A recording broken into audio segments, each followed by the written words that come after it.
to introduce our guest? I would love to. So Abhijit is a science communicator, writer, public speaker, voice artist, and founder of Rationable, which promotes science and skepticism through the website berationable.com, the YouTube channel Rationable, and the podcast, the Rationable Podcast. And I'm not misspeaking, it's Rationable, Rationable, Rationable. He has interviewed prominent scientists, skeptics, atheist activists, and science communicators for his platforms, covering topics like physics, archaeology, health policies, neurology, religion, and food, while also doing deep dives into topics like alternative medicine, health, and fad diets.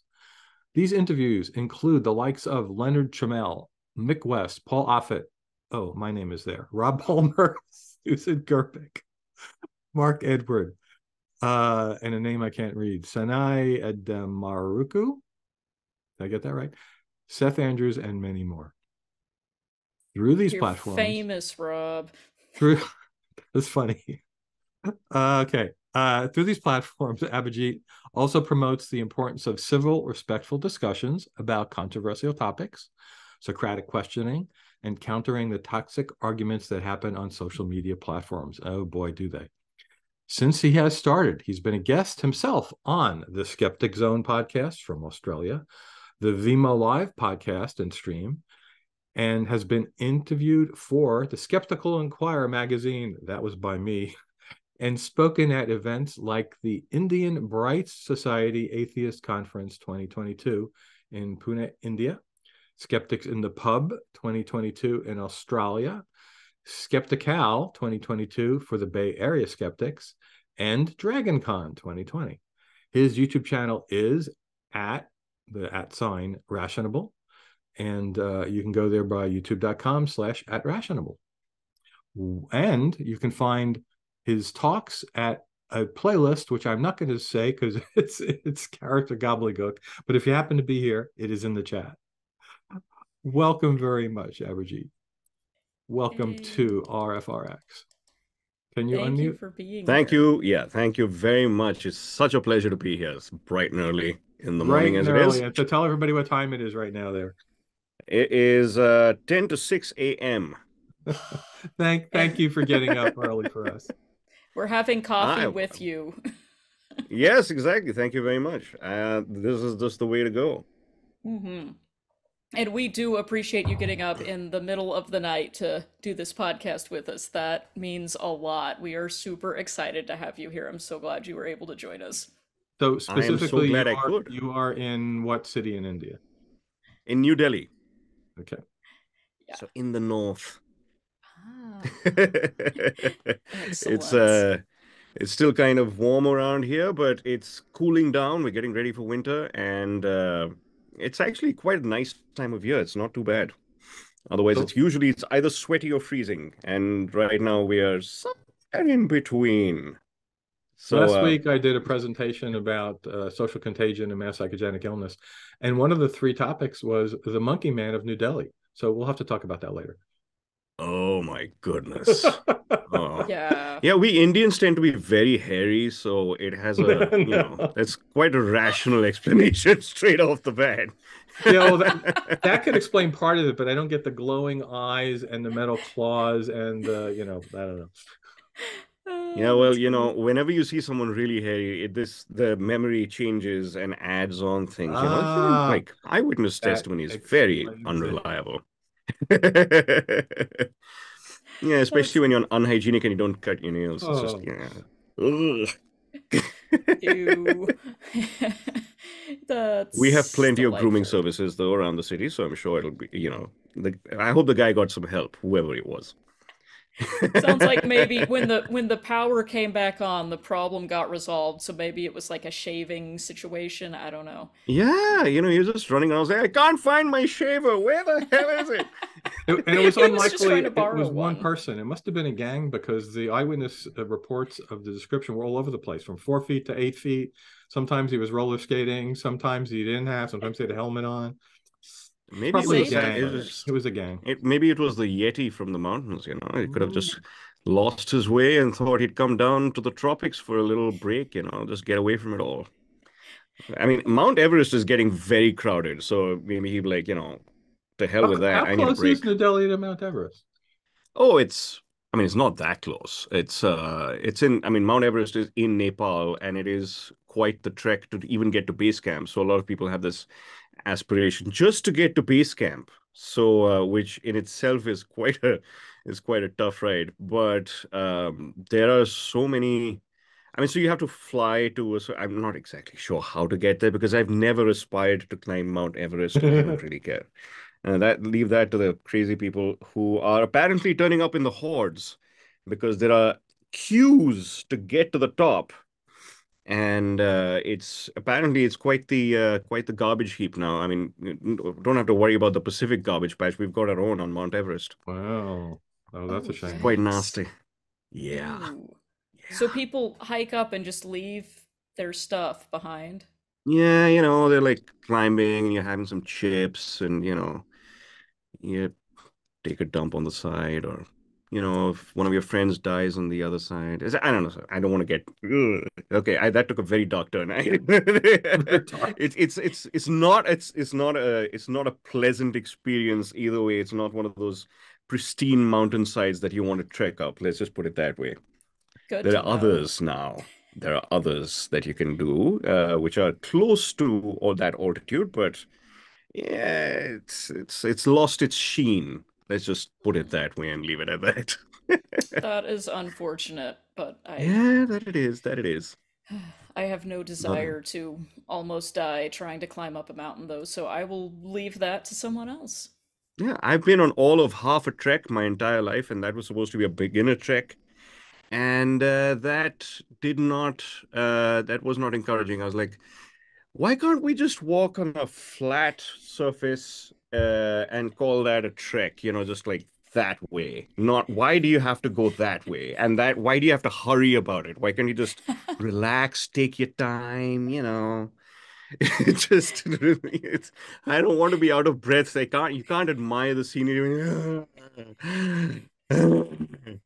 So sorry. I'm I getting too love it. excited.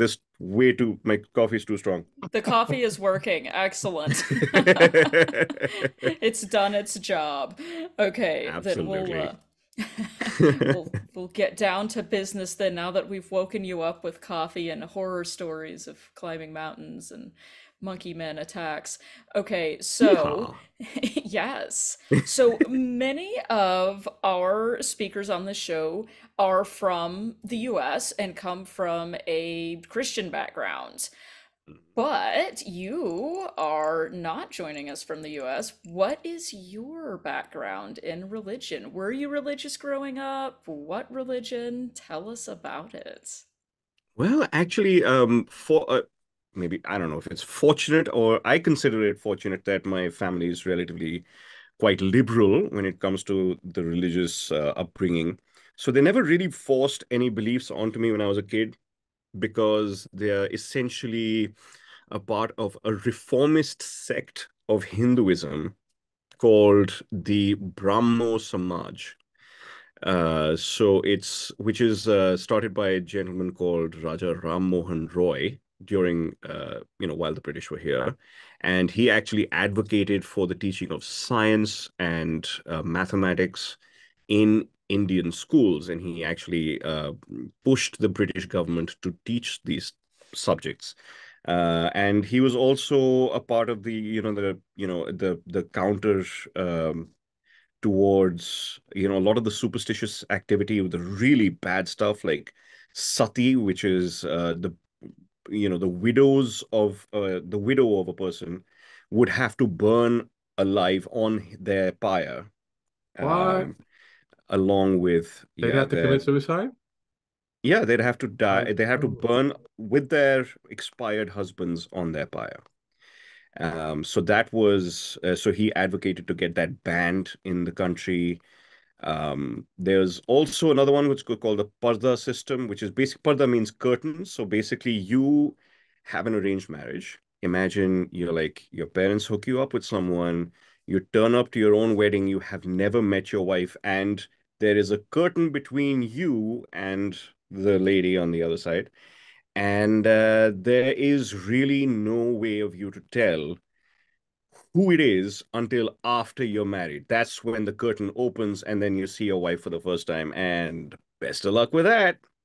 So he got that banned as well. So thank goodness. But he actually started this religious sect which went back to the prime roots of Hinduism, which is less about the multiplicity of gods and more about a pantheistic perspective where God is in everything, God is life, etc. And also he read through a lot of the other religious texts like the Bible and the Quran in their original languages. So he learned Aramaic, he learned Arabic, and he read through these and took the good bits and put them into his teachings for this congregation. So that's what my parents have been following. They took me to a lot of the meetings when I was a kid, but they never really forced any beliefs onto me. So I pretty much grew up not atheistic. I was more, I don't really know, I don't really care, it doesn't really matter, until I was about 30 years old, when suddenly when I was reading, I think an essay by Sam Harris called An Atheist Manifesto, which is on his website, I think. And I read that and I was like, that kind of checks out. I think it's kind of important to, get off the fence now. So I did that. And ever since that point, I have identified as an atheist. And eh, I've the weird thing is that a lot of people like a lot of the atheists in the US and the UK and other relatively high population of Christians, they all have a lot of initial animosity towards that religion, right? So they become very aggressive in the beginnings. Like even Anthony Magnabosco, who I've had on my show, was quite aggressive with his atheism initially, and then you kind of mellow down. Yeah, we Seth kind of call Andrews that as the well. angry atheist phase. Exactly, exactly. So I never had an angry atheist phase, but I did have the phase of going around telling everybody I'm an atheist. And because it's kind So of it's is that not new. dangerous to do, or at least off-putting to most people in India to do that? No, actually it's pretty much it's not about social acceptance really. It's just, oh, okay, whatever. And Yeah. that's usually the case. There's nothing more to it usually. It is certain people that you encounter from time to time who might be a little bit more inquisitive about your position, or who are also thinking about the topic a little bit more Well, deeply. inquisitive is okay, but like, we hear from Christians who are like, that we call it in the closet because there's a danger for coming out to your family, to your friends, to your coworkers sometimes. So that's not generally the case for Hinduism in India. Not generally, but I have met people who have had a lot of pushback from their families, especially when you're from a more orthodox family. Then you'll definitely have more pushback. Like, what do you mean? You don't want to come to the temple with us anymore? I mean, this is just wrong. It doesn't matter if you believe or don't believe, just come to the temple and do your thing. Like, go Ah. through the rituals. So a lot of people just kind of go through the motions of the rituals because they've been doing it since they were kids, but they don't really believe in that anymore. But then they also don't really feel the need to tell their parents that they don't believe anymore, because why create the fuss, you know? So it's all good. This reminds me a little bit of when I was living in Japan. It seemed like it was similar there. People's families might practice a religious tradition, maybe Shinto, maybe Buddhism, but it wasn't. It's different from the proselytizing religions in that it doesn't seem like people feel this intense pressure to recruit and convert everyone that they meet, and you're going to go to hell if you worship the wrong god kind of situation. Because is it also Yeah. true in Hinduism? I guess there are many gods, so what's one other one? If you find another god, you know, Yeah, it's not precisely. necessarily compatible. Exactly. There's Yeah. the cool thing about Hinduism per se is that there's no need to proselytize. There is not any scriptural, any doctrine or anything of that sort which kind of pushes you that you have to spread your religion by the sword or something of, equivalent to that. So I think that's quite refreshing. Even without that, we've got a lot of people who have converted to Hinduism or some form of it, the whole Hare Krishna gang. And so apparently, Brian Greene, the string theorist, apparently his brother is Hare Krishna, which was which is quite surprising. I think I saw him debating someone recently. I can't remember who he was debating, but it was a very interesting conversation for sure when it comes to, discussing the different philosophies of the Hare Krishna side of things. But and it's also quite inclusive, quite pacifistic. I mean, nowadays, of course, in India, we've got the more fanatical Hindus rising up, thanks to kind of government. I wouldn't say it's basically the enabling activities through certain government representatives who've got a very subtle under the radar kind of message that, you guys go ahead and do whatever you want to do. It's all right. It's a very calming voice you did there. I mean, I see how people could get sucked into that. Yeah, I think I should start a cult. Damn it. Ooh, Why did I have to ooh. start a podcast? I should have started a cult instead. Yeah, you're gonna have to really reverse course with that too. This whole, Yeah. atheism thing might not blend very well with your cult. I don't know. Oh, Yeah. did you ever An see atheist cult. Kumanji? There's a documentary made by a documentary filmmaker who pretended to be a god man, I guess you'd call it, from India in America, and to see if he could make a cult, and he did. Like he actually had it recorded. You've never seen? Oh, it was amazing.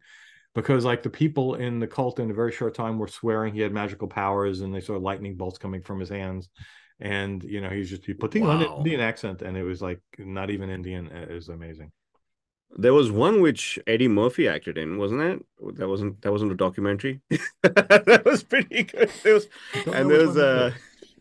there was one which was with Mike Myers, which was what is it? Um, Geez, I'm forgetting the. I think it was called G or something. No, that was the Eddie Murphy one where Eddie Murphy was called G, Oh, I never saw that one. and Mike Myers was another, the Love Guru or the something of that sort, which was Love Guru. That's Somebody the put in the one. chat, "Love Or Guru." The A Guru. bunch of people are familiar with this one, apparently. Does anybody know Yeah, the these movie were name that I'm excellent. talking about? Can't think. Yeah, help Rob out, Help man. me out. I want to watch this, whatever it is. But there is so the name you struggle to pronounce in, the one of the gentlemen who I interviewed, Sanal Edemaruku. He What? Say is that again. Say that again. Sanal Edemaruku. Okay. Like, if you think there's absolutely the one key thing to remember about Indian names is that there are no syllable stresses anywhere unless otherwise specified. So Sanal Edemaruku. So yeah, best of luck with Sanal that. Anyway, Edemaruku. so Sanal yeah, Edemaruku. exactly. Perfect, perfect. So, and apparently he was very good friends with Richard Dawkins, with Randy, James Randy, and he was a member of, I think he was a member of Psychon. He definitely spoke at the amazing meeting once, at least, if not more.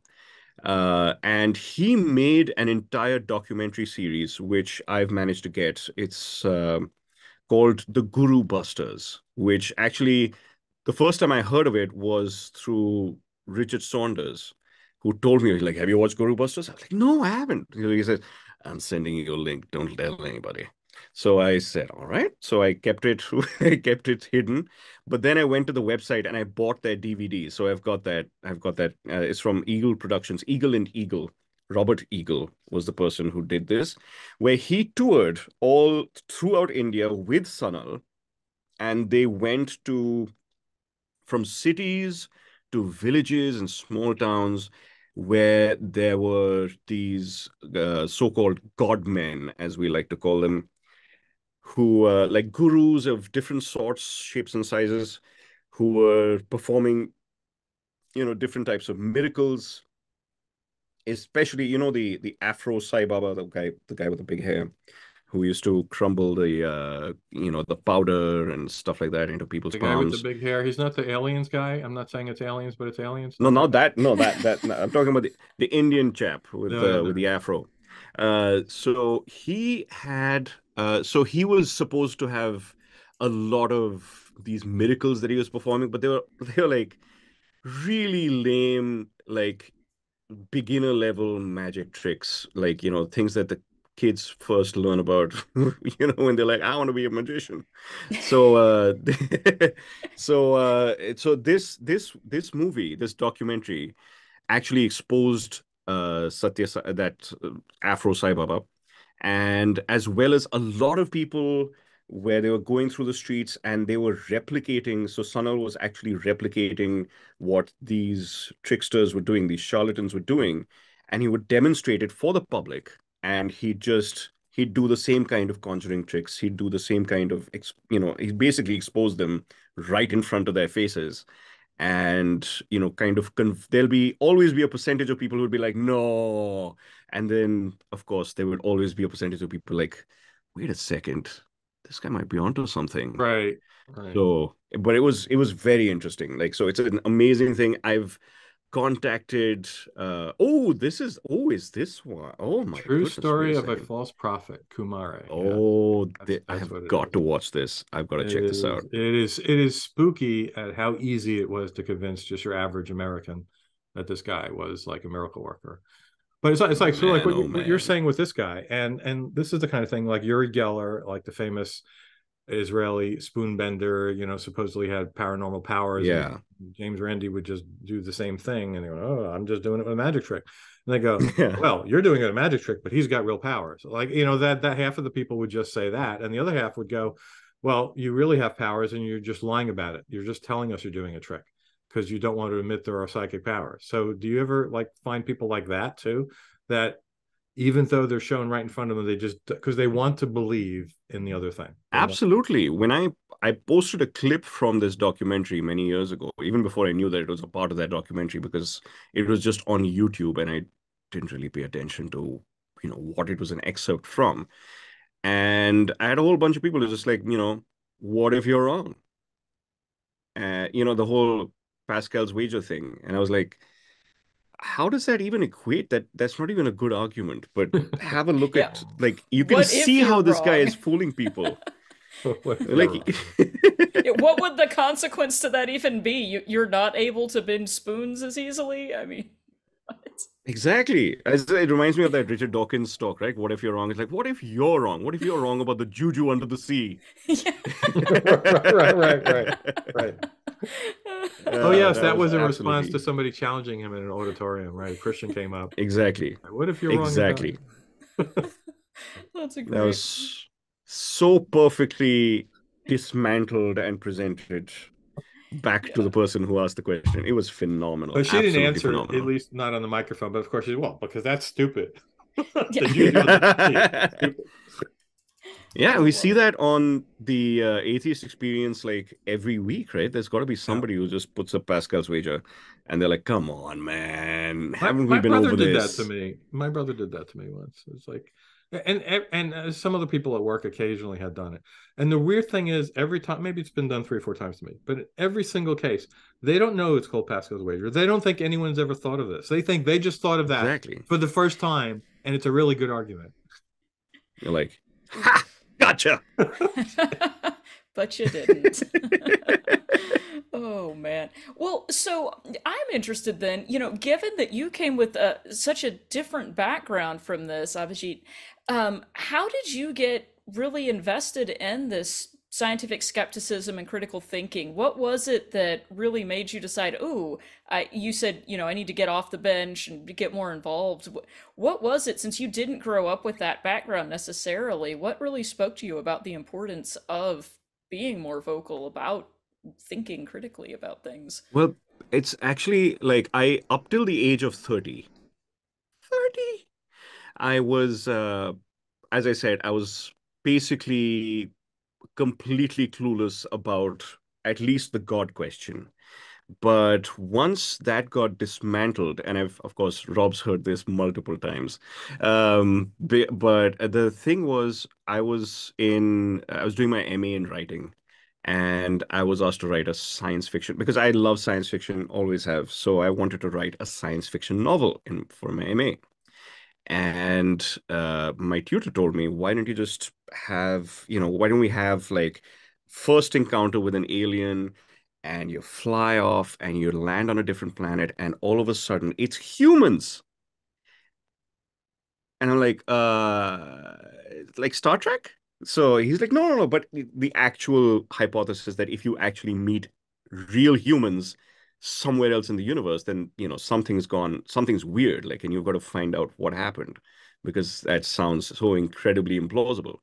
I said, that's true. That's very true. So, I started thinking about ancient aliens and I started, kind of looking through how the pyramids were made and, what about all the Peruvian pyramids and the Mexican pyramids and the Chinese pyramids and all these things and Atlantis. And I kind of jumped into that because I wanted to figure out these concepts to see if there was any gaps that I could fill in, with the story, if there were still any doubts. And I found that there weren't any doubts that the building of the pyramids have been well documented. There's no problem there. And then I was like, wow, like I've grown up most of my life believing that there's something weird going on. Like I had The Chariot of the Gods by Eric Van Oh, Daniken. And oh, that one makes me angry. so I had I that used book to in my bring that house book to because, school with me. I remember that. yeah, I was way my into that as a grandfather had it. Oh, yeah. sorry, what? No, I was way into that as a teenager. He wrote like 10 or 12 books on that subject, and I had at least three of them, and I used to bring it to school with me to read it at lunch hour. Ah, Yeah. yeah. And so I used to flip through that and look at the pictures of the Nazca lines Mm. and, the, other pictures that kind of made me like, oh, these have to be made for people who are looking from high above. And And wasn't there quite a bit of I stuff from India, from ancient aliens? Yes, absolutely. So there's of course nowadays there's I mean and like when I was a kid there would be the Ramayana and Mahabharata shown on which are the great Indian epics which were dramatized and shown on TV every Sunday morning or more frequently, but I don't remember. But over there you had these amazing shots of gods with shooting bow and arrows, and these bows and arrows would explode, like, oh my god, that could be missiles. And you have flying chariots, and oh god, that could be planes. And so everybody thinks that stuff, like we've grown up with that and thought it was, yeah, sounds legit. So these are things that I kind of had grown up with as well. And I've had conversations with my family, sitting around the dining table, and we just kind of going nuts, like, with, just it's almost like a stoned conversation, but without the getting stoned part. Like, what if this happened? What if that happened? What if this could be this? And and of course, since I had been watching the X-Files and I'd been, reading sci-fi since I was been like basically 12 years old, these are things that were deeply ingrained in my brain. So when I found out that they had absolutely no basis, I was kind of stunned and I was thinking like, okay, if I'm wrong about this, what else could I be wrong about? And then I saw Richard Dawkins' videos, that clip about homeopathy. Then I watched James Randi's clip about homeopathy. And I was like, wait, homeopathy's crap? Like, how is that even possible? I've been taking homeopathy since I was a How kid. is water not magic? It has to be Yeah, magic. I didn't know this. I thought it was those tasty, boozy pills that I've been having since I was a kid, and I was like, they were amazing and really tasty. But I'm like, why was I taking them if they didn't work? So I started questioning all of that and asking people, and I put up these posts. I was like, guys, did you know about this, about homeopathy? And then I get pushback. and everybody's like, how can you delegitimize this? I mean, how you're calling me stupid? And I'm like, I'm not calling anyone Mhm. stupid. I'm just saying that, maybe you guys should check this out. This is interesting new developments in science. And so then as I kind of became more aware of the things I was wrong about, I kind of evolved to kind of look at everybody else through a different light and people who are talking about these pseudoscientific things. And I was like, oh, wait, now we have all these gurus and godmen and people like that who are running around the countryside, basically doing magic tricks and teaching people about nonsense. And Indians are just gobbling it up. And of course, as my perspective expanded, I saw that the entire world was subjected to these things.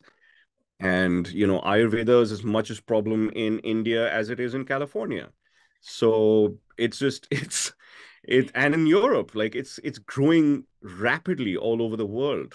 And it's actually turns out to be quite dangerous. So since I started discovering these things and I was started listening to the Skeptoid podcast and the Skeptics Guide, and I just started just absorbing all of this information for about close to a decade. I think at least 6 or 7 years before I started my blog for the first time. And I was talking about why women are getting treated badly in India, and it's kind of hypothesizing about those kinds of things. And then it evolved into, alternative medicine and nutrition, because I've got a whole story about the keto diet, which I went on for a while. So yeah, it's just basically it's the deconstructing of everything I believed in, and I figured that that is an extremely important thing to show people that they need to do this, because Yeah, knowing true things is more important than knowing false things that make you feel good. that Your is a channel and your great way to content put has that. one of the like widest sets of interests that I've seen. The only person I can think Yeah. of that's equivalent like that is Professor Dave Explains, who has like a bazillion things on. Yeah. And he actually, I interviewed him last month, and it just got published, by the way. And I found out a shocker. He doesn't do it all himself. He's able to do this because he's got a staff. He Ooh. hires people in all specialties to write the scripts, and then he investigates them and records them. But see, so you need to get on that. Well, he's I already doing know it all by that. himself. Why do you think I do interviews? I don't this check meet my staff. Yes. I love well, and So I was so like, I tried doing these deep dives and investigations, but I was like, it like investigating one topic takes me like Yeah, it over a takes so week to much 10 time. days. Yeah, yeah. And like forget about editing the video in the end and putting in B-roll and stuff like that. Like But even I even don't with have that, the you're just a capacity. single person, and you have amazing spread of content. So that's really great. yeah. Well, and I would love to hear more Thank you. about your latest deep dive into Ayurveda. And if you don't mind, I'll share the results. A lot of people from our poll are not familiar with that, but quite a few are. So, real Ah. quickly, I'll show what our results were. When we asked, have you heard of Ayurveda? 32% of people said yes, 61% said no, and 7% Ah. have maybe heard of it, but aren't really sure what it's all about. What do you think the percent would be if you asked this question of a typical Indian audience? Oh, 100% would know Yeah, what Ayurveda is for Really? yeah, sure. yeah. So when you just This said is actually before quite that encouraging. I'm you think glad. it's probably as as widespread in the U.S. or you said California, it's like I don't think so, because I had never heard No. of this until we talked to Saigon, and Now, and I have heard Helen of before she this, had never heard of it. but it seems like it's deeply embedded in the same crowd of people that are doing yoga and other things like that. Exactly. Yeah, so It's we'll maybe have to hear traveling in those when we get to the circles. poll. You said you had a little presentation on this subject, right? You can do that. Yeah, yeah, yeah. I mean, of course, it's a very deep dive, but I'll just do Yeah. a little quick introduction into Yeah. what Ayurveda really is and how it kind of came to being, because I think this is very important to know. And also, I didn't say that it's as much of it's actually it's not as much not as popular in the US or anywhere else in the world. It's gaining popularity, and it is as problematic for the people who believe it there as it is here, Hmm. if not more so. So essentially what I found out was I thought that, because of the medical system in the US, that it is going to be like it just it's probably because of the flawed medical system that people were turning to alternative medicine. But I found out that it's not actually that. The fact is, it's about those healthcare alternatives that are more congruent with people's values, beliefs, and philosophical orientations. So their belief systems basically is what's pushing them towards alternative medicine. So it's the problem is not necessarily, or at least not mostly the medical system. It is about critical thinking and belief systems more than anything else. So does this have to do And with people having the naturalistic fallacy? exactly, exactly. So as you can see, like this is just on the East Coast, these websites of service providers, which some people like, which a lot of people have been noticing. I just presented this whole thing to the Capital District Humanist Society on Sunday. So this was a proper, we went through the entire thing. We don't have to go through the entire thing, but you know, of course, a lot of these people, a lot of these alternative medicines do have this thing about energy. Mm. And, so the Indian version of that is prana, and the Chinese version of that is chi. I prefer to use chi only to charge my phone, not not this, but and of course we've got a lot of these. And I personally, I really like Tai Chi. I find that extremely relaxing and very good for your lower body stability. It's fantastic. I would love to do it again. I have friends who are Reiki masters. I have had foot reflexology, by the way, is extremely relaxing. It is the best thing you can do for yourself on a Sunday. I guarantee it. Unless your feet Uh, are ticklish, I can't stand anybody touching them. Sorry. Yeah. Well, if they're big, you should just ask them to like put their elbow in it and really dig in there. Then it's not going to be ticklish. No, no, But thank yeah, you. a pedicure, I've been convinced into getting a pedicure a couple of times. That is hella ticklish. Reflexology, not that much, but to each their own. And of course, you can see the acupuncture with all the meridian lines, etc., which are evidently all random. And apparently the whole Reiki thing was started by this guy called Mikao Usui, and he created it not in ancient China, but in the 1920s.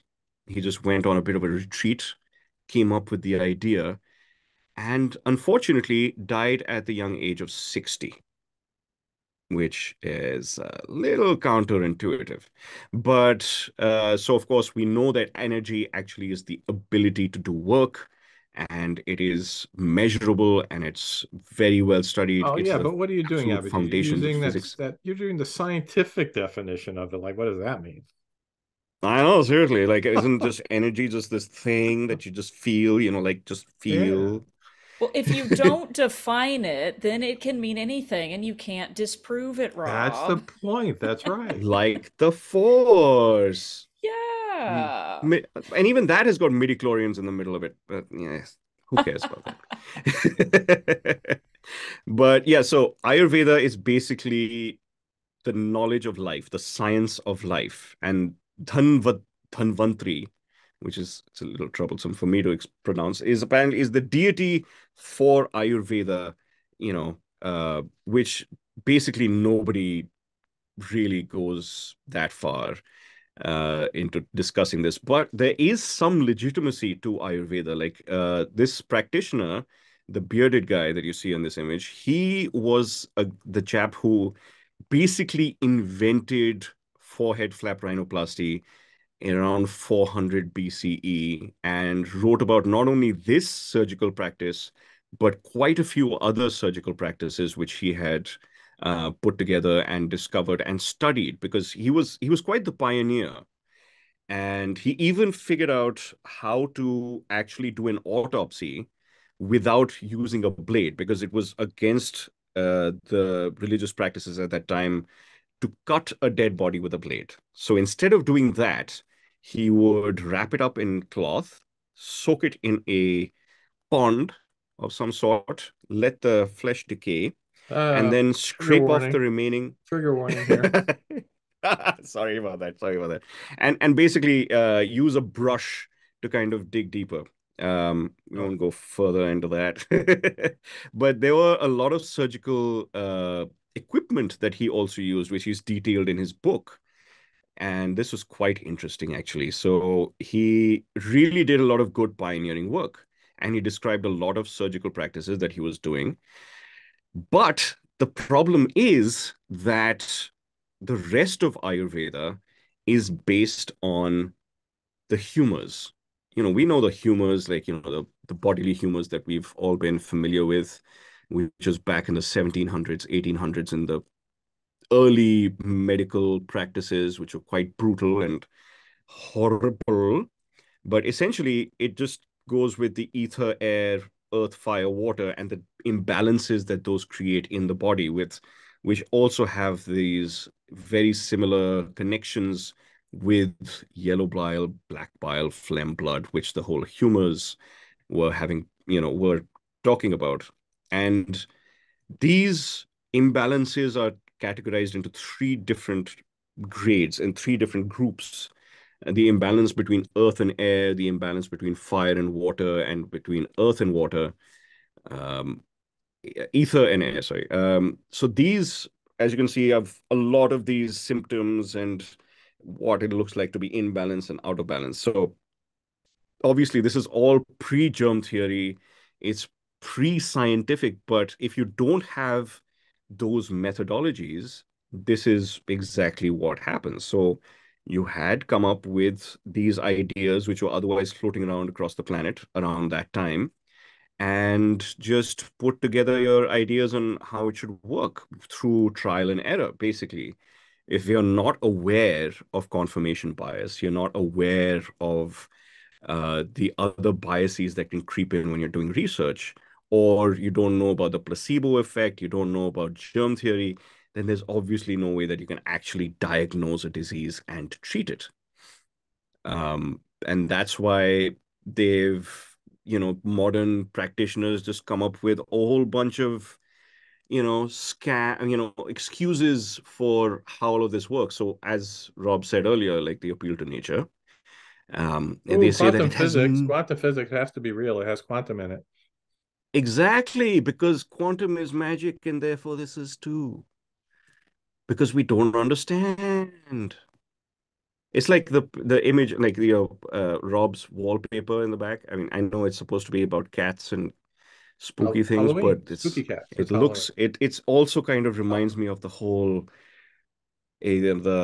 quantum physics and the Oh, superposition that Deepak Chopra talks about. they're Schrodinger's cats, but spooky. Yeah, Yes, those two that's cats that's what. are Schrodinger's cats, and they're quantumly entangled. Yep. Yes. Oh, that makes so much sense right now. I can They're totally dead see and that. alive. They're undead. That's it. Oh. So basically the Ayurvedic people, the proponents of Ayurveda and pretty much every alternative medicine, they kind of say the same things about the appeal to nature, and it treats the whole body instead of just the symptoms, except that it's treating just the symptoms because it doesn't understand germ theory or cancer or what causes it or diabetes or anything of that sort. And of course, our detoxing and alkaline diets and all that nonsense. And the thing is, India has already got multiple brands of alkaline water, which is in the markets already. It's black water, which looks kind of disgusting, but I've had it. It's basically water, nothing much. What is It says it making it has. black? Yeah, what are they putting in it to make it black? It's what is Do I it want to called? know? It's a form of acid. It's a type of acid.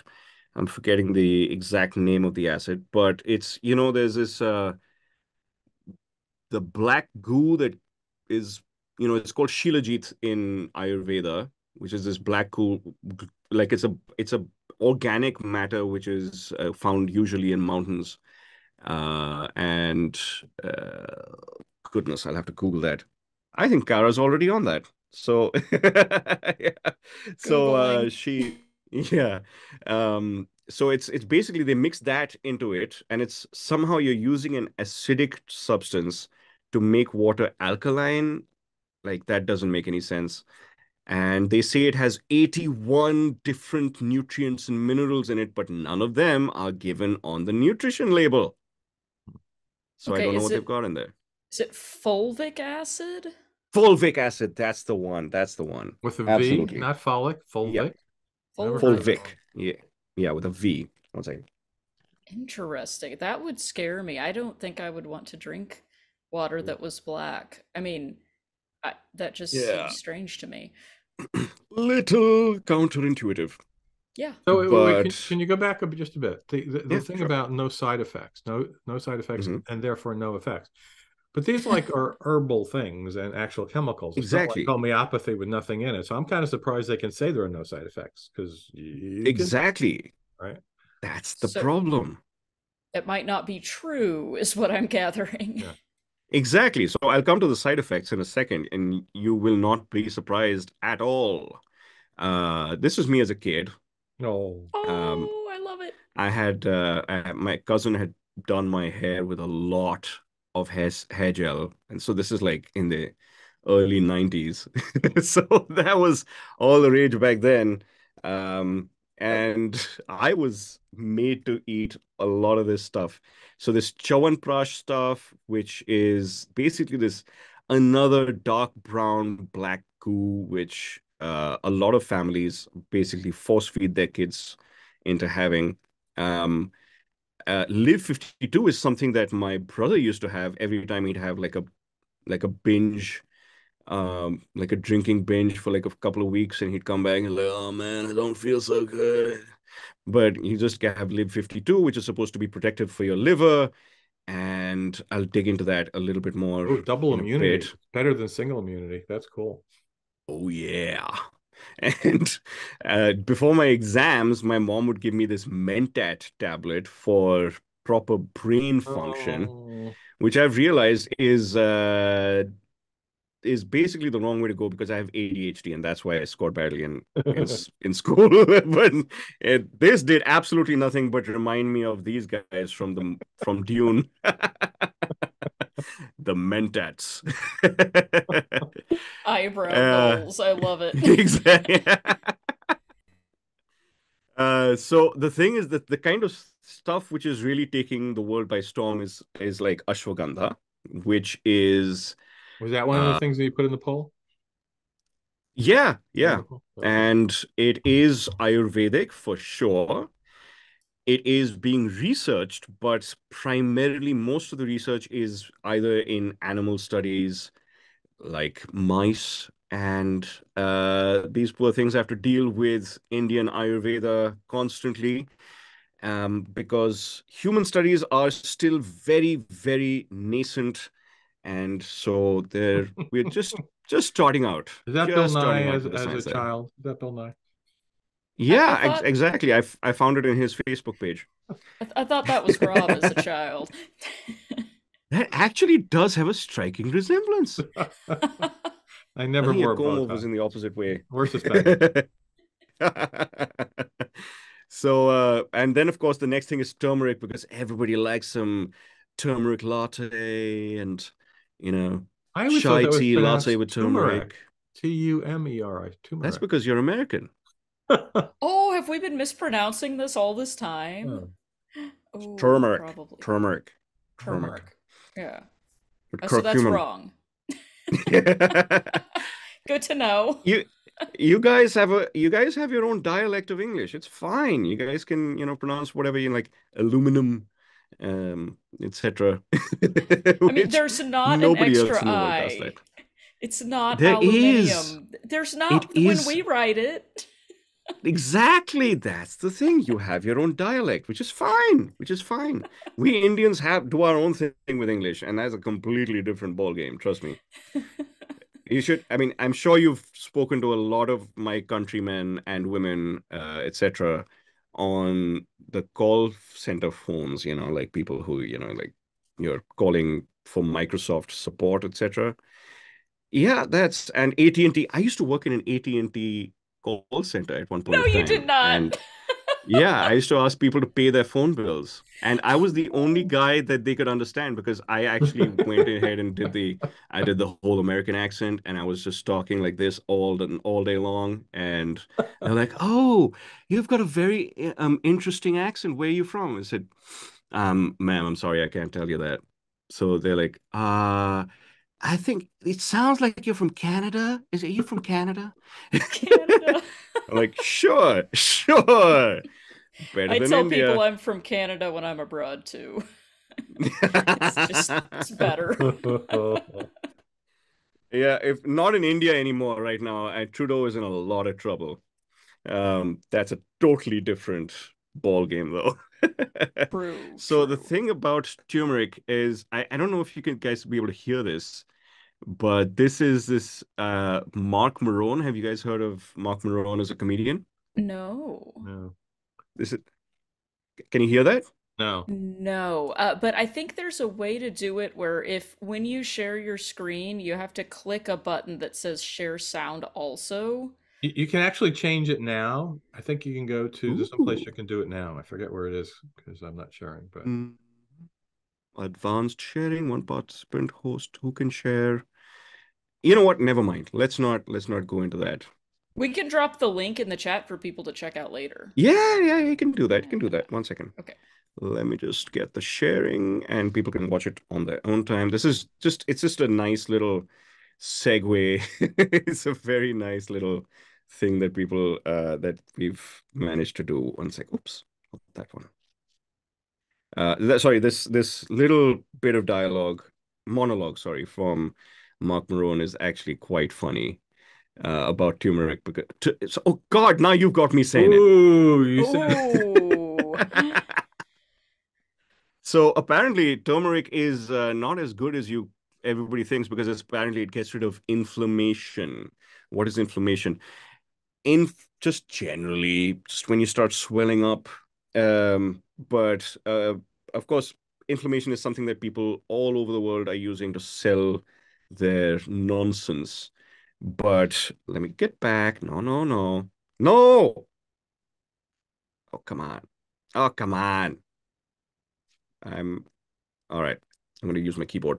So the problem is turmeric it becomes more bioavailable when you mix it with piperine, so pepper. And the problem is that when it does become bioavailable, instead of showing any significant changes uh, in inflammation, it actually starts becoming liver toxic. It's what so Dr. Abby Phillips, you just saw a short clip of him a little later on. He's a hepatologist in India who's getting into a lot of trouble because he is calling out the BS where he sees it. And so he has had patients who have come in with acute liver toxicity, people who are either need a transplant or who end up dying because of it, unfortunately, if they're not able to get a transplant in time. And this is because of all these medicines, these so-called medicines that Ayurveda is spewing out. So and plus, turmeric is also a blood thinner. That is what it is effective for. So if you're going in for surgery and you don't tell your surgeons that you've been drinking your turmeric lattes for the last 5 weeks, you're gonna bleed out. So that's not good either at all. So you definitely don't want that. A lot of people are going into ginkgo biloba thanks to Mr. Dr. Oz. Doctor. yeah, Uh, almost Senator Oz. Thankfully, that didn't Ugh. happen. Ugh. the a larger moron has I'm not gonna I'm not gonna I don't know where that sentence was going. Never mind. So ginkgo biloba is also a blood thinner, apparently, which people do not divulge because people don't know what it is or what it does, but it doesn't have any significant effects on the human body other than being a very effective blood thinner. Now, the liver doc I'll show you. This is from an interview that I did with Dr. Abby Phillips. He is an excellent guy. This is just a clip from our longer interview where he basically breaks down the science behind a lot of these Ayurvedic medications. Put that link in the chat. And yeah, oh, there we go. The problem is also that all these Ayurvedic medications, along with every other form of alternative medicine, is being promoted by our government. We have a ministry of Ayush, which A for Ayurveda, Y for yoga, U for Unani, which is a Greek form of medicine, which is now prevalent primarily in India, China, and other primarily Muslim countries, because it came through those countries in the Middle East to reach India. Siddh, which is a form of Ayurveda, an herbal medicine, which is from the south of India. And H is for homeopathy, which is German. And there is a silent N in there for naturopathy, which is also promoted by Wow, them. So they just picked all of the things that don't work or are harmful and put them all together in one place. Everything. Exactly. And Wonderful, these wonderful. are the flyers they've been putting out during COVID to basically promote this nonsense. Oh, it's cures for And COVID? yeah, so drink warm water throughout the day, daily practice of yogasana, which is yoga, pranayam, and meditation for at least 30 minutes. Use turmeric, jeera, which is cumin, dhania, which is coriander, and garlic in cooking. Measures to promote immunity. Chyawanprash, which I was force-fed as a kid. Herbal tea made from holy basil, which is tulsi, cinnamon, black pepper, raisins, dried ginger twice a day with jaggery and fresh lemon juice to taste, and our favorite, golden milk. Not the same as yellow snow. Yeah, I was wondering. And so you basically have half a teaspoon of turmeric powder in 150 ml of hot milk once or twice daily. Doesn't matter if you're lactose intolerant. Oh, Which yikes. I am. Yeah, same. That would not agree with me, as my grandmother I used to am always too. say. Uh-oh, this is weird. 3 Mm. people here. What's going on? Well, and so And assuming you're not oil lactose pulling. intolerant, like this stuff wouldn't necessarily be bad. Cook with ginger and coriander and garlic and all that. That's fine. But this is being Yeah, promoted as something that is going to protect you from getting sick rather than using actual medicine. exactly. Ooh. These Ooh. are So prophylaxis for COVID. why are they, is it, all right, so well, now I'm going to ask you to speculate, I think, but is this because the people in the government have been lobbied by people who push this, or are they true believers, or is there another thing I'm not thinking of possibly? These are true believers. So this ministry started off as a smaller department, I think before the current administration came in, and once the current administration came in, who are decidedly more nationalistic, fanatical Hindu, they have increased funding to the Ayush ministry by miles. Like the amount of funding they've put into it, this ministry is growing in power faster than our entire mainstream medical health network. It is ridiculous how fast these guys are growing. Is there any pushback And from the mainstream medical establishment?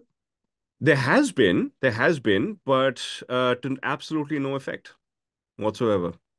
They tried to incorporate Ayurvedic surgeries into mainstream medicine.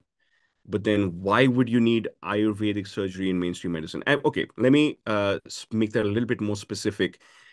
There was a proposition to have Ayurvedic surgeons of the people who learned from the Sushruti, which is that bearded gentleman I showed you in that drawing earlier. So those people have been they've been lobbied to join mainstream medicine and assist actual surgeries, which may be plausible because they are taught to some extent. You have basic standards of care which are taught in those courses as well. But the Indian Medical Association just went absolutely berserk and said, this is absolutely ridiculous. Like, this is not going to work. So they put out public statements. They did a protest, and I don't think that's gone through. But then you never know what's happening in individual hospitals, especially public hospitals, which are notoriously horrible. And of course, thanks to all of this promotion, we even got this, the gentleman who looks like he's about to wink at you. Based Ayurvedic medicine for COVID. Yeah. That is a pretty creepy looking dude.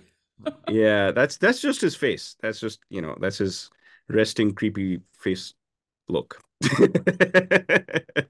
And he's like a yogi, so while he's putting his ankles behind his head, he's telling you about all the medications that his company is producing en masse for the rest of the country. And it is probably one of the fastest growing, it is the fastest growing, fast moving Let me ask you this consumer about goods COVID. brand in the As country. we've discussed this before, and I remember seeing it on the news, which is why I asked you initially. There were rumors. I don't know where the evidence was, but they were when they were looking at different countries' death rates from COVID-19. Back before there was any vaccines. So for the first year or so, it was like India was doing a lot better than like other countries, and and your speculation, as I recall, was that because they weren't counting the dead people. Yeah. There was a lot of discrepancies. There were massive discrepancies in the reports of the actual number of people who had died. Because any comorbidities were being labeled as the cause of death being that comorbidity, not COVID. And so in other words, if you died from pneumonia once you went to the hospital, you died of pneumonia. Not COVID gave you pneumonia. Exactly. Which is often what actually happened. And even then, the numbers were incredibly deflated, especially like the one story which really made headlines and across the world was that there were, like, in a state where they had reported like one death, there were rivers of bodies flowing down. There were all the funeral homes were overflowing, and it was absolutely heart-wrenching to look at especially in a city that reported one COVID death that day, which is ridiculous. So this went across all the lockdowns. I'm talking about all the months that we went through the pandemic lockdowns, and when it was at its worst, especially the Delta variant was when things just went really out of hand. So even though I'm not being a complete conspiracy theorist saying that it was that we know that this was like a massively undercounted thing, which is quite, I mean, it is quite reliable to say that this is because it has been verified that these numbers were definitely undercounted. But because one doesn't have the official numbers, there's no way to verify those official numbers. There's no way for us to tell exactly what impact it had, especially because even then, because our medical infrastructure does not even reach halfway to the real edges of our population, which is in the deep villages, and which is where a majority of our population resides, in the really deep villages where it's really hard to kind of get any metrics whatsoever.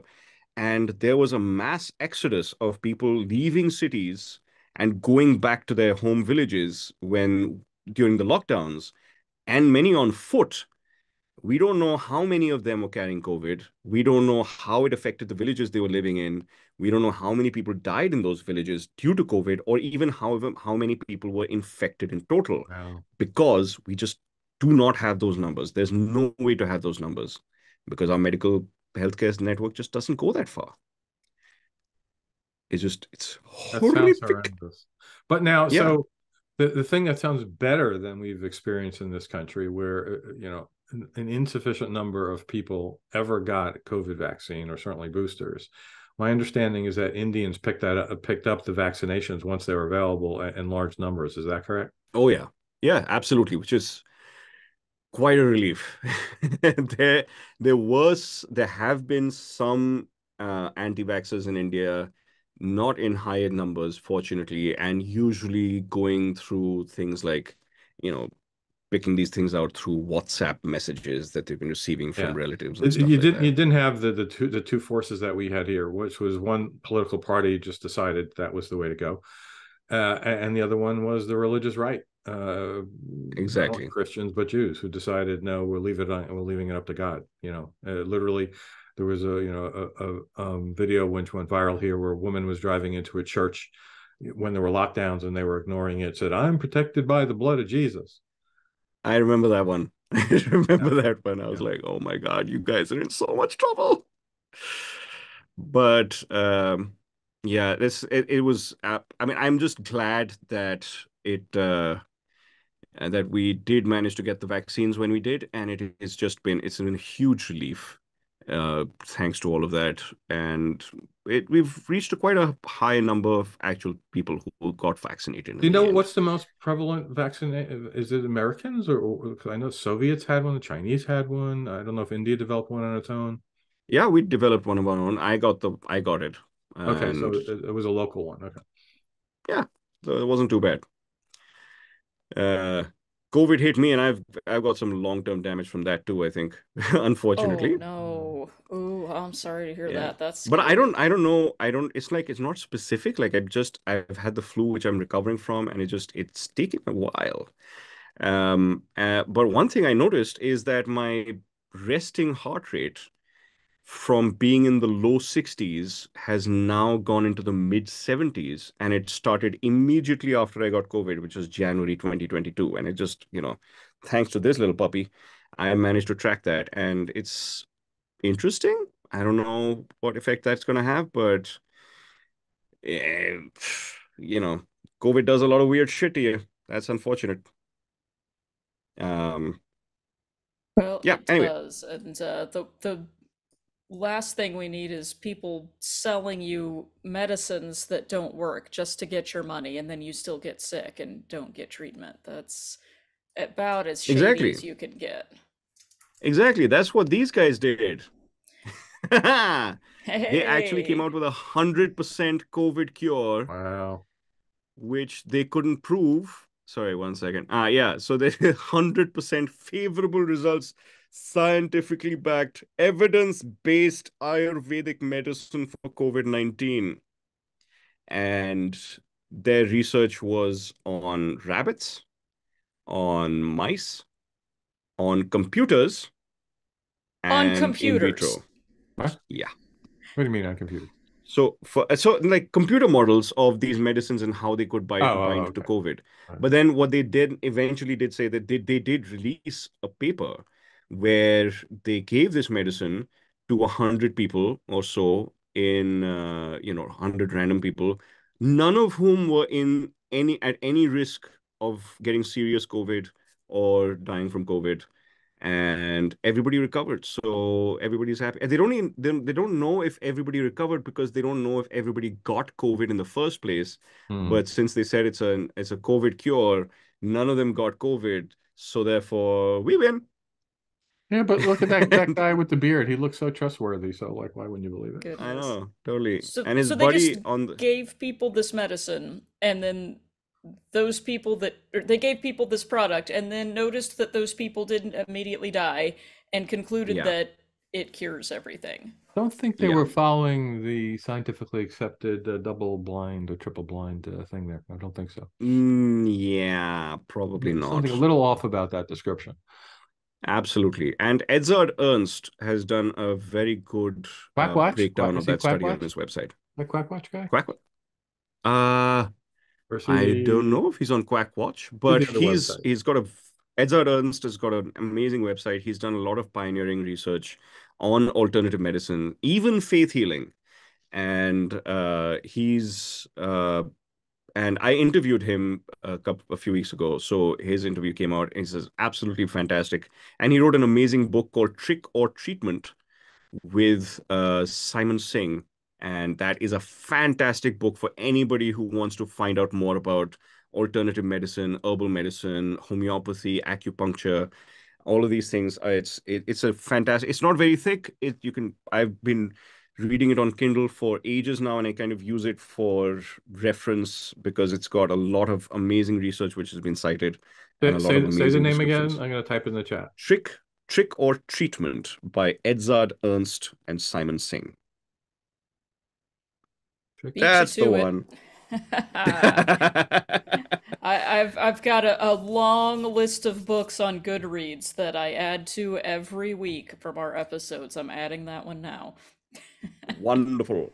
I've got these as many as I possibly could on Audible, and I keep adding more, and I don't have a long enough commute to keep caught up on all of that, but I keep trying to dip into it. Have you watched Same. the miniseries of I'll say lectures by Harriet Hall, the Skepdoc? Yeah, I've watched quite a few of those, and I think after the first Psychon that I came to, that I mailed her and I said I was really hoping that I could meet you because I'd seen a lot of work by Harriet Hall on science-based medicine and on YouTube, etc. So she was very nice and said it was so we had a little bit of a conversation, but then after that, unfortunately, she passed away.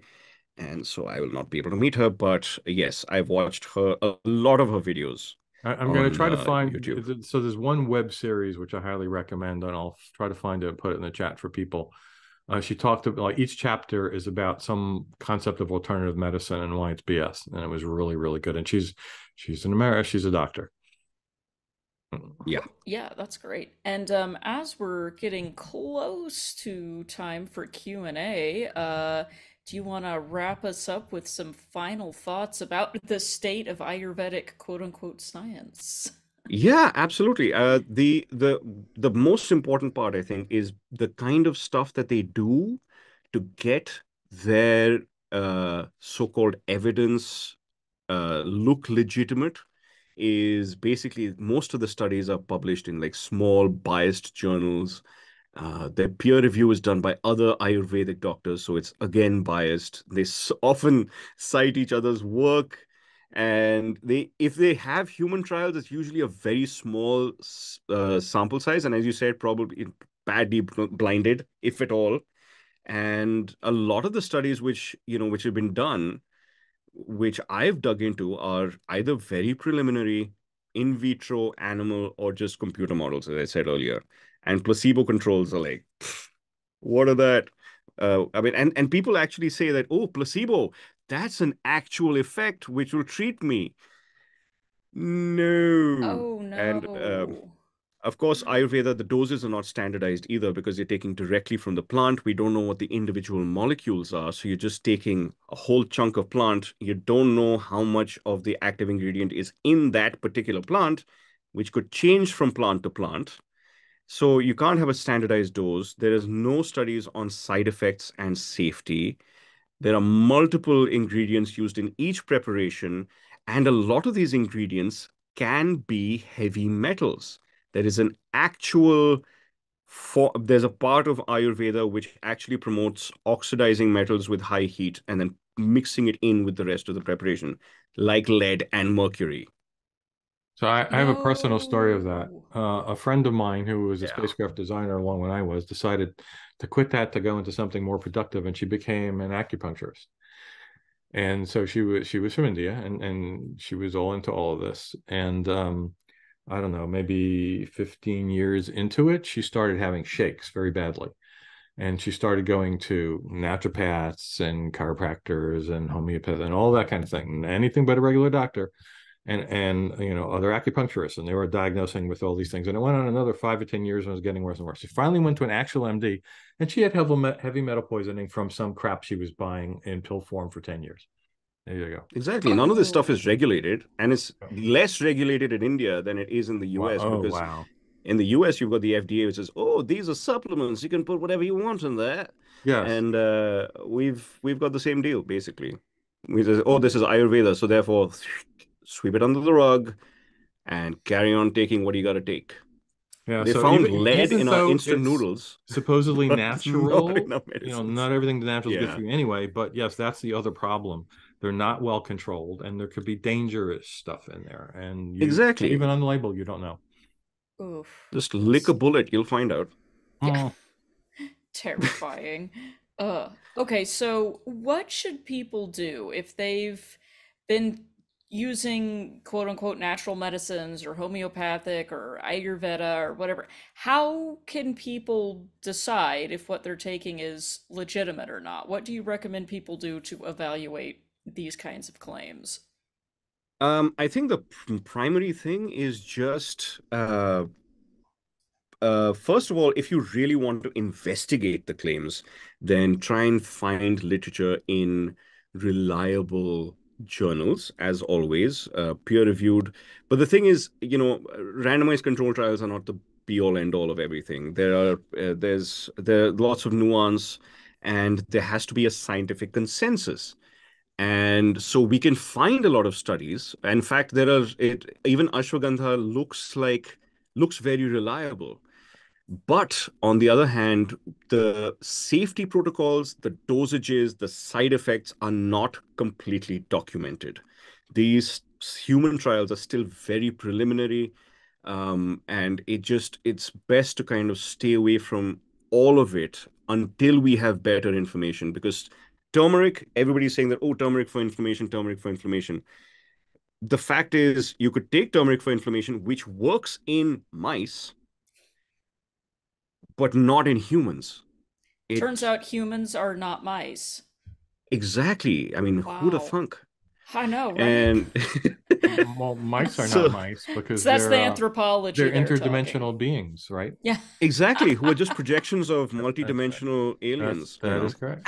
Car, don't species me. Yeah. Oh no, Helen, are you a mice? I'm a mouse. I'm a meeses. You're a pamplemousse. I'm a pamplemousse, exactly. I love it. Okay, now we know. Okay, yeah, that's great advice. I think one of the best places where you can actually find some really good information is sciencebasedmedicine.org. It is fantastic. They've covered up a lot of ground when it comes to these things. And they have updated articles. I refer to them, quite regularly. And of course, listening to the Skeptics Guide podcast helps a lot. And following my podcast will also help. Yeah, speaking of Highly which, recommend it. yeah, where can people find you if they want to learn more about these kinds of things? He who seeks shall find. Sorry. So It's like good podcast voice. Rob made me and Brian Dunning have a podcast voice competition by introducing our podcast last time we met. Well done. Oh, that was fun. You are listening to Skeptoid. Anyway, so we could almost do Brian Dunning's voice. yeah. You never know who's behind the mic. Ooh. But so the Rationable podcast is on every platform you could find. You can listen to it on berationable.com as well. But it is less it's not as frequently updated as my YouTube channel, which is where the primary video podcast, of course, you can listen to it as well, if you don't want to go into the podcast apps. So it's on YouTube. YouTube is where I'm updating the most frequently whenever I'm able, but since I am only one man with two hands and lots of ADHD, it isn't always easy to kind of get down to kind of releasing things. So this week I tried doing live shows and I found that it's extremely taxing, especially, like when you're trying to initiate all the conversation. Like this is totally chill, but like running your own live stream is like, it's amazing fun, but after that I'm so wiped. Like I've been wanting to do that on a regular basis too, but I'm going off on a tangent. The point is Rationable on YouTube, along with the Rationable podcast, and Be Rationable as my website, and I'm on Threads and X and Instagram at Be Rationable. Excellent. And we'll put all those in the description, and I also dropped them in the chat so people can find you Oh, there. and yes, there's a group on Facebook, which is the Rationable Conversations group, which is fantastic. I have a WhatsApp group, I have a Telegram group, where you just have to look up Rationable again. And I have a page on Facebook which is called the Rationable page. Excellent. Yeah, and I have been listening to your podcast as well, and I am loving it. I listened to the one about the poison on your plate foods episode Oh, last. That was that really good. is beautiful. And that is, I mean, that guy has got so much amazing information about food. Even things like jaggery, like the one which totally Yes. blew my mind was that, people are saying, oh, but crystalline sugar is not good for you. So now, like every single peanut butter jar, which I've been trying to find, has jaggery in it. The problem is, first of all, I love peanut butter too much to want jaggery in it. And the Fair second thing point. is, jaggery is made in a pit in the ground by a bunch of villagers who do not have chemistry degrees. There's no regulation. And like sugar is made in a factory, and there's a mandate that you have to have 99.5% sucrose in there. In jaggery, it's about 85%. And it's literally, it's squeezed out of the sugarcane, poured into the ground, boiled with the froth taken off the top and reboiled, and you add, other chemicals to it to reduce its acidity, to make it solid so that it can be easily transported. And when I spoke to him, I was like, oh man, this is not good. Because in India, you call jaggery good. And I'm like, that is not good for you at all. Oh, but less than 15% cockroach legs. So Yeah, there's some extra protein in there for you if you want it. Some hay if you want to have if you're a vegan. Yeah, hey, there you go. Hey, why not? Hey. Love it. So check that out on the podcast, Be Rational. Yep. Excellent. Well, and we've got a couple of questions. It might be time to go to Q&A now. What do you say? All right, let's do it. Let's do this. Okay, so let's see here. I'll go with the first question we got is, I'd love to hear about your opinion of transcendental meditation and mantra-based meditations based on different Hindu gods and the crossover into the West via Maharishi Mahesh Yogi and his influence on the Beatles and pop culture at large. The Beatles, not the Beagles. Interestingly, that was their first choice of band names, and then they changed it. Really? Yeah, we'll pretend I knew that, and that was the slip up that happened. Oh yeah, that's the way it was meant all along. Oh yes. But the meditation thing is quite interesting. Like, people give it way too much credit in what it really is, because I meditate. I've meditated, every now and then, just as a calming thing. So I use this app, Calm or Headspace. And my favorite, actually, what I started off with was Sam Harris's guided meditation, which he came out with his book, Waking Up. This is Waking Up, right? Or something of that sort. Yeah, I think that's it. And that was because Sam Harris has got a very soothing voice. So I was like, oh, this is so chill. But but the thing is, this whole transcendental thing, it sounds like something to do with your teeth, but I'm sure it's not. I'm kidding. I see what you did there. But I think it's kind of overhyped. Meditation can be very beneficial, very helpful for people who are, especially with, when people who are facing, if you've got anxiety, if you've got depression, different types of mental health problems. It's very helpful with that, because you find a way to be able to center your focus on one thing and just keep it on that. Everything, and that is it's like a mental workout.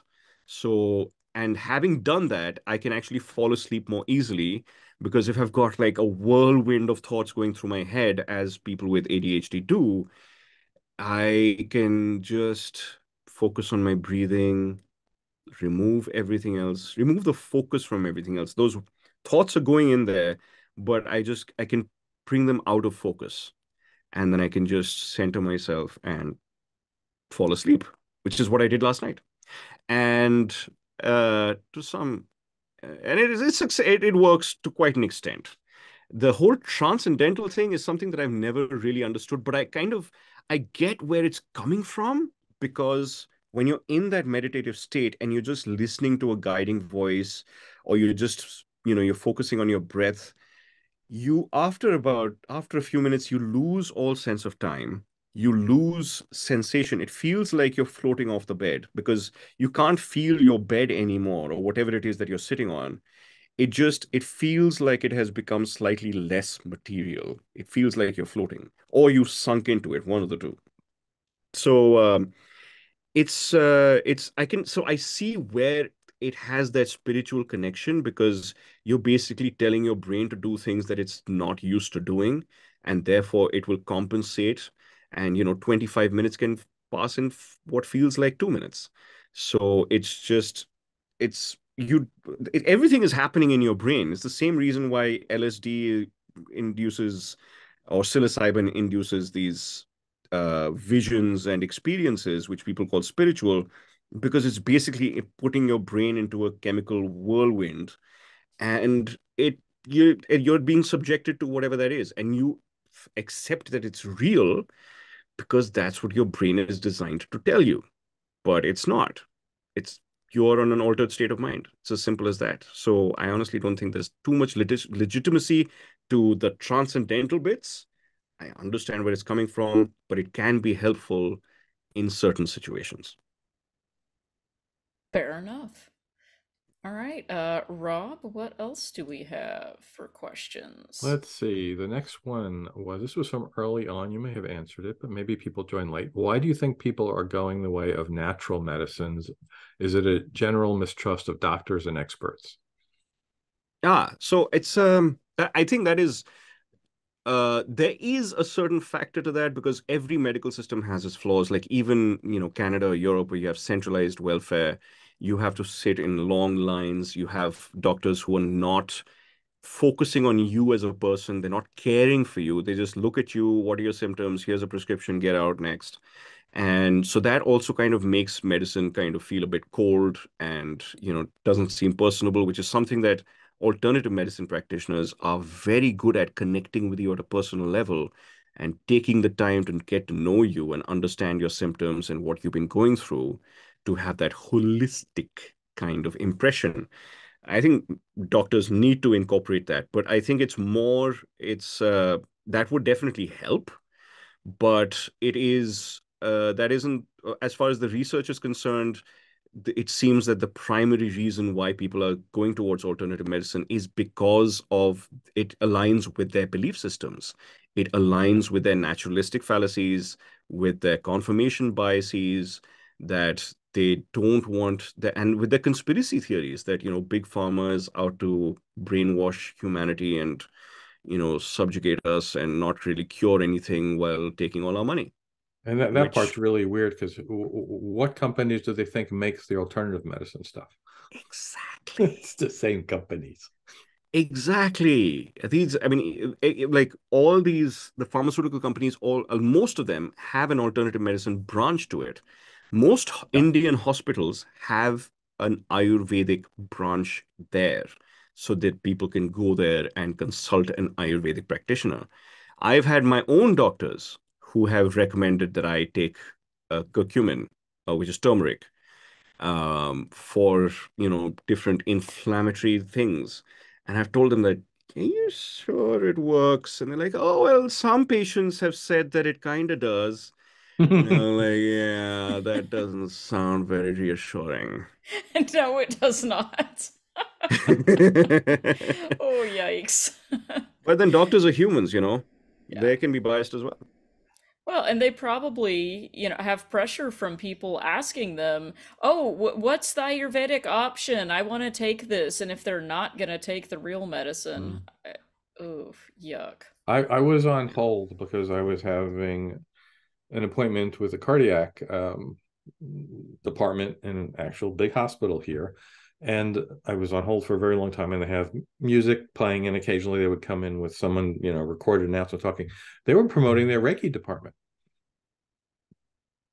Wow. And so to be clear, I'm not totally clear on what Reiki is. Isn't that just It's where they energy. wave, It's energy. Yeah. put their hands It's without touching you? It's And energy. It's a socially Cara. distanced massage. I am a Reiki master. oh, Okay. that's right. That's right. Does it work, I am Helen? certified. Okay. I How can does wave one my get magic hands over certified? you, no problem, and heal all your problems. Wow. No side effects or No side any effect, none, effects. Exactly. zero. And it No is very effects. soothing. I would is, much rather yeah. have a I If would you much light rather some have a incense, proper play soft massage. music, and tell people to deep breathe, they'll relax.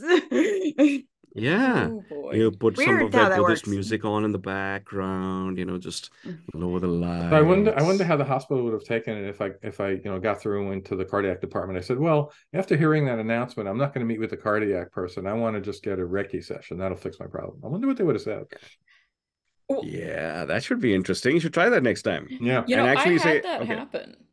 Yeah, I Ooh. had that happen once. I was living in Asia at the time, and I went to the doctor. I was having some pain and stuff, and they asked me, "Do you want Western medicine or do you want traditional medicine?" And I said, "I would like Western medicine, please." But I went in and they did some X-rays and things. I couldn't figure out what was wrong, and so they said, "Well, we'd like to try another method here." And I didn't know it was Reiki at the time, and I don't know if that was what they were calling it. But they basically did what you described. They had me lay down on a table, and they just like put their hands above me. They didn't touch me, and just like moved their hands across my body, and then they said, "Ooh, is the pain here in this area?" And I said, "Well, no, it's not. It's in the area where I told you. It's in my back." They were like, but maybe the problem is coming from here. I don't know, The man. energy field is being bent by the quantum entanglement, and therefore I was right. Yeah, it was wild. I Your did not feel chakras were helped. imbalanced, Kara. I That's the mean, problem. They probably were, but I'm not sure that helped. I went to a different doctor and I did get some medicine, and I'm Good better move. now. Yeah. Yeah. Ooh, that was wild. If Okay. if you ever want to see that on a national television show, Gwyneth Paltrow had Netflix documentary, 6-episode Yeah. miniseries, The Goop Lab. The next to last episode was about energy healing, and they had her chiropractor doing that to people. In fact, one of them was a famous person, Julianne Hough from Dancing with the Stars. Uh-huh. And she's rising off the table as he's moving his hands up and down, moving her with his energy. I didn't kid have you that not. experience. That sounds totally legit. Oh boy. Yeah, very legit, very legit. Okay, so final question before we wrap up. Someone was wondering, good question, do you know if there is any research going into evaluating these kinds of things in India or other areas of the world where these kind of traditional healing practices are used? And what is the status of that? There are a lot of different labs doing different studies on, different Ayurvedic products. But the thing is that when you're researching ashwagandha and you're not isolating the molecules which might be effective, then that research in itself is flawed because you're looking at a group of chemicals, very complex organic molecules, and seeing how its collective effect on a person is. First of all of these are very preliminary studies when it comes to turmeric, when it comes to ashwagandha, or any one of these other materials that are being tested. It's all very preliminary, especially when it comes to human trials, because everything else is basically in vitro or in mice or in computer models.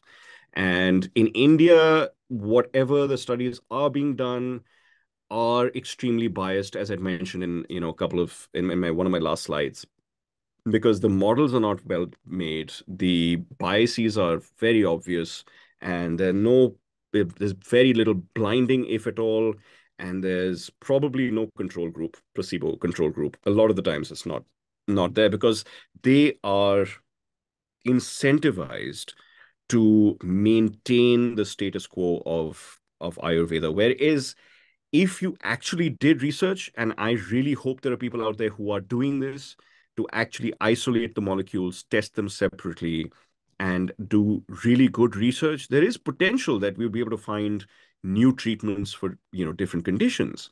But that's just not being done at a scale that I think any of us is happy with. There is a lot of potential because these are real herbs that are being used, real molecules which are being used, unlike homeopathy.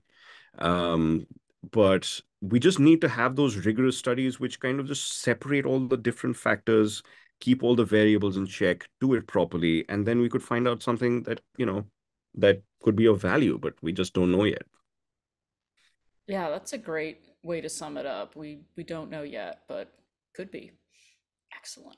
I mean, it's equivalent of like, aspirin, as most people know, comes from the bark of the willow tree, right? Exactly. And it would be equivalent to like taking the whole tree and grounding it up, and here have some mix of this whole tree, and yeah, maybe it'll release your headache, but it also might kill you because there's something else in the tree that's not good for you. They just don't take the chemicals apart to figure that out. That's why we have hydroxychloroquine, and you're not giving people the bark of the cinchona tree. Oddly enough, of course, we know about hydroxychloroquine. That's a different ballgame altogether. But yeah,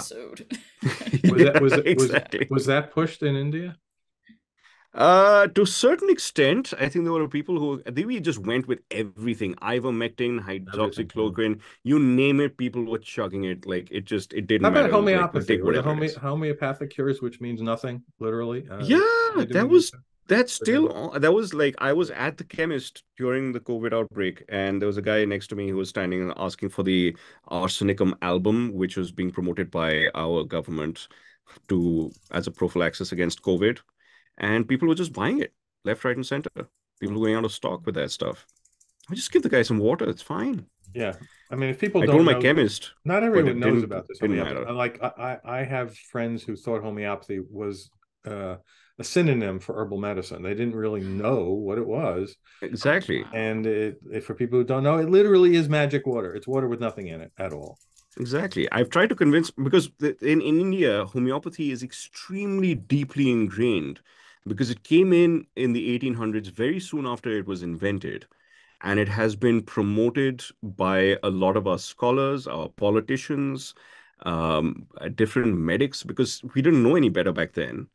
And so it's become a deeply ingrained part of our culture that homeopathy just is. It is what it is. Even my father has been talking about, different missionaries and other, and medics who have gone into the hills and treated people with homeopathy. I was like, where did you read about this? He's like, well, the practitioner wrote a book about it. I'm like, do you think he might have been a wee bit biased? He's like, yeah, but why would he make that up? I'm like, it doesn't matter whether he made it up. If he had a confirmation bias that it worked, he would write that it worked. And we need third-party verification of that. I don't think you should take his word for it. So fortunately, I've gotten my parents to change their minds, at least as far as I know, as far as they've told me, got them to change their minds about homeopathy and Ayurveda. So they are sticking with mainstream medicine now. Great. And good. Excellent. Well, thank you for sharing all of that with us. This was really interesting and a new topic that we haven't really talked about much. So that was really cool. Thank you for that. My pleasure. Yeah. And thank you for waking up so early to join us as well. No regrets. This was totally fun, and I'm more awake than I thought I'd be. So I'm rocking, man. It's excellent. Cool. Well, we're getting ready to move to the hangout. You are, of course, invited to stay for the hangout, but no pressure if you need to get on with your day or go back to bed and take a nap. That is totally up to you. But I'll stick around for a little bit, and then I'll head off to bed. Excellent. Okay, great. Well, let's wrap up then and go to that. Real quickly, don't forget to join us next week. Same time, same channel. We're going to have Sidney Davis Jr. taking a kind of humorous look at growing up fundy. So that should be fun and enjoyable. And if you need more RfRx in your life between now and then, don't forget to check us out on YouTube or wherever you get your podcasts and catch up on some of our 157 previous episodes. And you can also find the blog as well at the links that we have provided. Now, Rob, where can people find us on the social media? Oh, yeah, we're all over the social medias, although not as much as Abhijit, I think. But RFR has a Facebook page, which is facebook.com/recovering from religion. No dashes, no hyphens. We have a Facebook support group page, which is RFR Support Groups Project. And we're on that platform, which can't decide if it's X or not X, because the URL is still twitter.com/RFR.org, but they call themselves X now. And instagram.com/RFR.org, and TikTok even, with tiktok.com/@recovering from religion. Yeah, so be sure and follow us there. And finally, to wrap us up, I will launch our ending poll. This helps us figure out what you liked, whether it was relevant, how you got here tonight. So I will read the questions real quick. The first question statement is, this program was relevant to me. Answer choices are on a scale of 1 to 5, with 1 being not at all relevant. Don't know why I'm still here. And 5 being very relevant to me. Loved it. Need more like this. And then the second statement is, the speaker was clear and understandable. Same answer choices, 1 through 5, 1 being not at all understandable, or as Helen says, banana phone, cannot understand anything, up through 5, very understandable. It's like you were here in the room with me. And then number 3, I will definitely attend future programs like this. Same answer choices, 1 through 5. 1, definitely will not. Not sure why I'm still even here. Just waited all this time to click 1. Up through 5, will definitely attend again. See you next week. And then finally, how did you find RfRx tonight? Was it through the RFR online community or Slack channel? Was it through Meetup?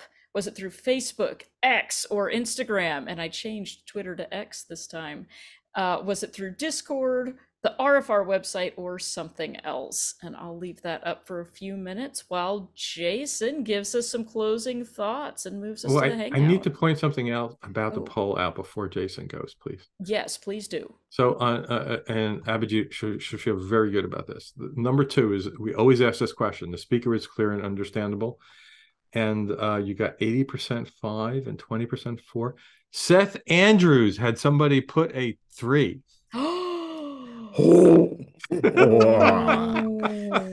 Shame. You did better than Seth Andrews. I'm just. Woo! All right. Well I'm done, very glad well about done.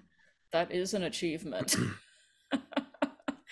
Excellent. Read it and weep, Seth. Okay, Jason, now you can go.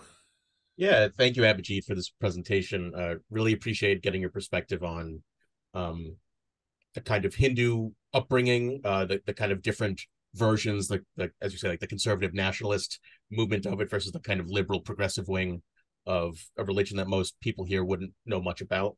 And thanks again for the presentation on that medicine. I can't even remember the name of it already, but the alternative medicine is really fascinating. It's really interesting to see the overlap, as you were alluding to, about when you get government support and it kind of gets wrapped up in nationalism, how much bad science can get done very quickly. So really appreciate getting that perspective. I think you communicate everything really clearly. So thanks again for being here.